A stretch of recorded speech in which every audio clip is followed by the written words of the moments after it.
Ano ang mas maganda? Hemodialysis o peritoneal dialysis?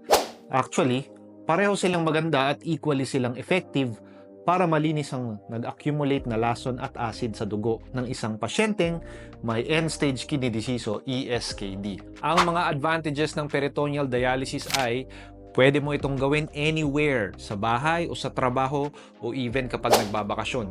Hindi mo kailangan pumunta sa dialysis center. Mas napapahaba nito ang residual renal function o mas nape-preserve nito ang katiting na kidney function na meron ka.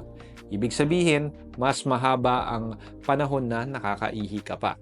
Walang tusok ng karayom, unlike sa hemodialysis. Kasi sa peritoneal dialysis, sa catheter sa tiyan ginagawa ang pagdadialysis. Mas banayad sa mga taong may heart failure o sa mga madalas bumagsak ang blood pressure ang peritoneal dialysis dahil continuous at gradual ang paghatak ng fluid at paglinis ng lason compared sa hemodialysis. Ano naman ang mga advantages ng hemodialysis?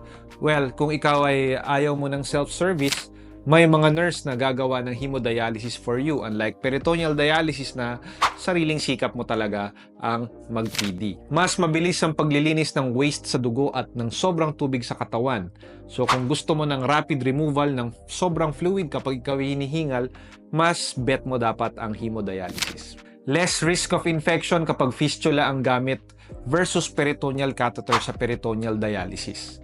And unlike peritoneal dialysis na everyday mo itong ginagawa, kapag hemodialysis, minsanan lang.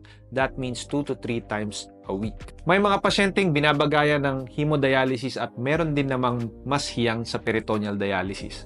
Best na kumonsulta sa inyong nephrologist para ma-discuss ng maigi ang pinakamagandang option of dialysis na para sa inyo.